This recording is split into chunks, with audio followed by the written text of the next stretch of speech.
सरकारची जे कर्जमाफी योजना जाहीर केली ती फसवी आहे. याच्या संदर्भात तुम्ही आज विभागीय आयुक्त आणि जिल्हाधिकारी कार्यालयाला संनिवेदन दिले. काय मागणी आहे तुमची? आमची जी मागणी आहे, कारण जी कर्जमाफी जी जाहीर केली, या कर्जमाफीमध्ये अशा जाचकाठी टाकल्या की 2019ला ज्यांना कर्जमाफी मिळाली त्यांना आता मिळणार नाही. दुसरी अट, ज्यांच्याकडं सिमेंटचं पक्कं घर आहे त्या शेतकऱ्यांना कर्जमाफी मिळणार नाही. तिसरी अट, ज्या शेतकऱ्याकडं 4 व्हीलर गाडी आहे, 4 चाकी गाडी आहे, त्यांनाही कर्जमाफी मिळणार नाही. मग कर्जमाफी दिली कोणाला?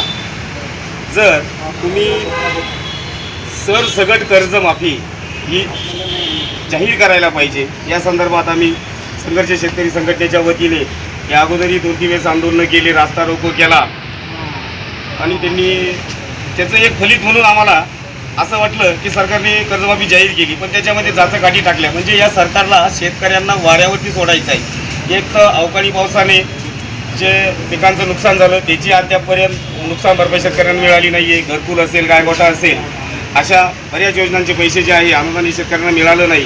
त्यात कांद्याचे भाव असतील, कपाशीचे भाव असतील, मका असेल, या कुठलेच हमी भावाने खरेदी केली नाही.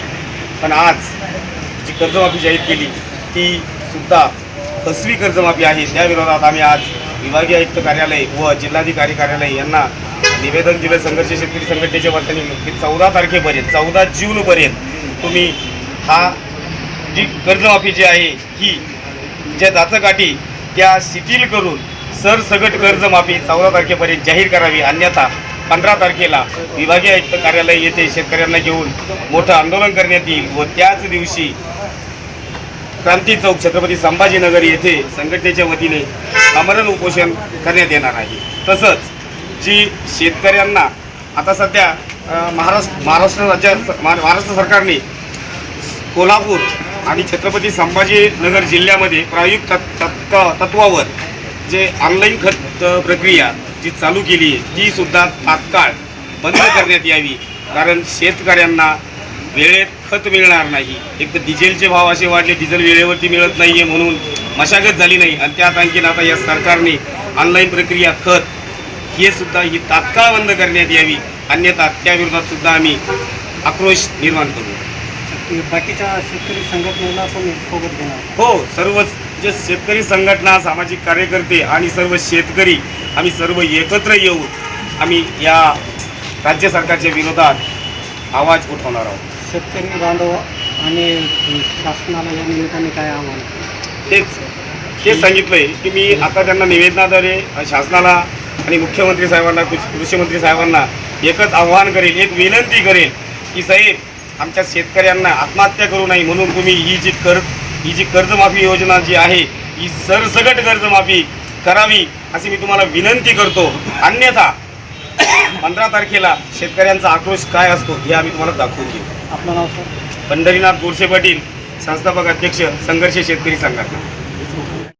विभागीय आयुक्त कार्यालय तसेच जिल्हाधिकारी कार्यालय या ठिकाणी शेतकरी संघटनेच्या वतीने निवेदन दिले की सरकारने जी शेतकऱ्यांसाठी कर्जमाफी केली त्यात ज्याच्या गाडी टाकल्या त्यामध्ये शेतकरी बसतच नाही.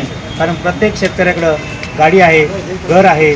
मग आम्हाला असं म्हणायचं आहे की शेतकऱ्यांना फक्त दळवदी राहून फक्त कष्ट करायचे, मुलामुलीची लग्न करायची नाही का, चांगले कपडे घालायचे नाही का, त्यांनी गाड्या घेऊ नये का, फक्त कष्टच करायचं, राबवायचं आणि शासनाने अशी ज्याच्या का अटी त्या ठिकाणी टाकायच्या आणि ज्यामुळे शेतकरी आत्महत्या करणार नाही तर काय करील अशी स्थिती या ठिकाणी झाली आहे. म्हणून शासनाला आम्ही जाहीर करतो की तुम्ही 14 तारखेपर्यंत ही ज्याच्या काठी आहे त्या काढून टाकाव्यात आणि सरसगट कर्जमाफी शेतकऱ्यांना देण्यात यावी. नसता आम्ही शेतकरी सोबत घेऊन मोठं आंदोलन या संभाजीनगर शहरामध्ये उभारू हीच या ठिकाणी आम्हाला माहिती देऊ. आज संघर्ष शेतकरी संघटनेच्या वतीने आज निवेदन देण्यात आले. सरसगट कर्जमाफी ही शेतकऱ्यांना झालीच पाहिजे, परंतु शेतकऱ्यांना या सरकारने कुठंतरी वेड्यात काढलं असं म्हणावं लागेल.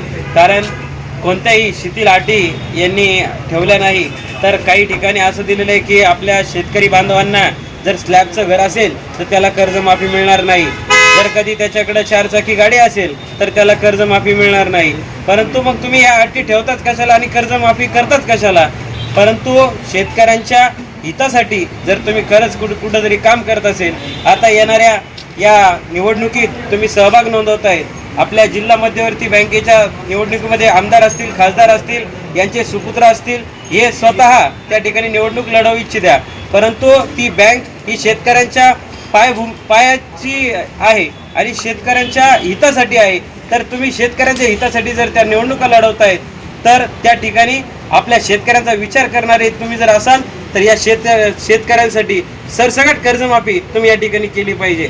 त्यामुळं आम्ही आज या ठिकाणी थेट आपल्या माध्यमातून संघर्ष शेतकरी संघटनेच्या माध्यमातून या ठिकाणी निवेदन देण्यात आलं आणि भविष्यामध्ये आमची एक दिशा ठरलेली आहे की 15 तारखेपर्यंत आम्ही या ठिकाणी निवेदन तसेच आंदोलन आणि त्याच ठिकाणी उपोषण आम्ही त्या ठिकाणी करणार आहोत.